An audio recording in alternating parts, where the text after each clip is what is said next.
Kyle, Aaron Boone just mentioned having some butterflies in the dugout. What were you feeling in that ninth inning? Probably that times 10. Probably eighth and ninth inning, I was having a mini panic attack every time I went out there. So I was extremely nervous, but that was incredible. The ball that Wade fielded there, the second out of the ninth inning, were you nervous on that ball? Yeah, initially I thought it was pretty well placed, and I kind of like, was got a little sad for a second, but then he just like zoomed over there and didn't even have to dive for it, so that was great. And you gave him an embrace a hug at the end of the game, congratulating him, I'm sure, for the no hitter. What did you say to him there? Did he say anything to you in that moment? Corey? Yeah. I can't even remember, honestly. It's just like, I mean, I feel like, it was almost like what you would imagine the feeling after like winning the World Series. Like it was a crazy euphoric feeling, and just, lifted me off the ground pretty hard. So I could tell he was pumped. You can go next to Brian Hope. Hey, Kyle. What did Corey have working best tonight? What really made this possible? Which pitch? With him, it's really everything. Two-seam, cutter, curveball. Curveball is really good tonight. I mean, definitely, that's probably the best I've seen it. So, but I mean, he had the changeup going too, and just mixing and being unpredictable and really executing really well. So it was great. When you see that he's got everything going like that, how does it change your game plan? Like, did anything change from what you went in the first inning? Not really. I think the game plan kind of hinges on assuming that he's going to have his stuff, and then if he doesn't, then obviously it'll evolve from there. But the game plan we set out to have at the beginning of every game with him is basically assuming that he's going to have his best stuff.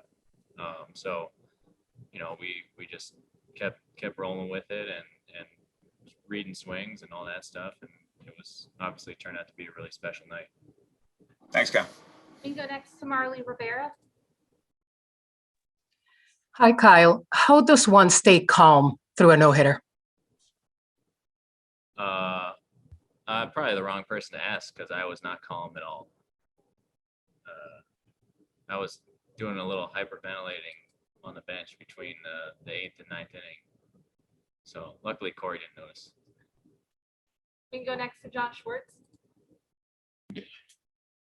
Hey, Kyle, like, those of us who are watching at home, we have the K zone kind of on there, so we could see that he's hitting like basically the line on every one of his pitches behind the plate. I mean, how cognizant are you of that like not only is he getting the calls and everything and the pitches look good, but really that he's hitting that exact spot?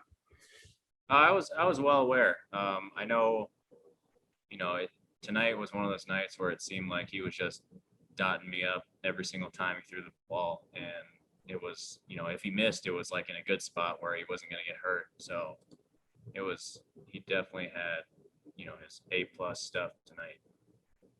We can go next to Brendan Cuddy. Kyle, you're talking about hiding your panic attack, anxiety situations from Corey. How do you do that? You're talking between innings about what you're going to do. Just, do you have to gather yourself before you talk to him real quick? There was less talking once we got later in the game.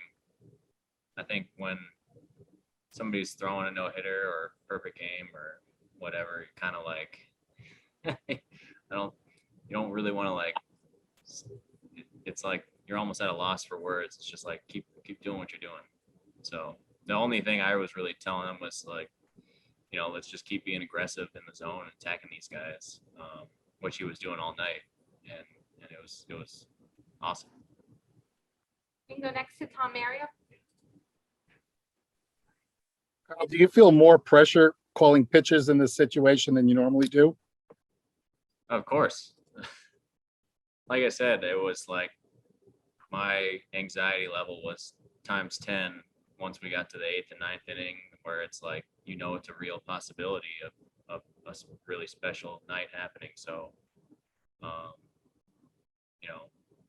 I'm just in the end, I'm just glad it worked out. We can go next to Jordan Horvath.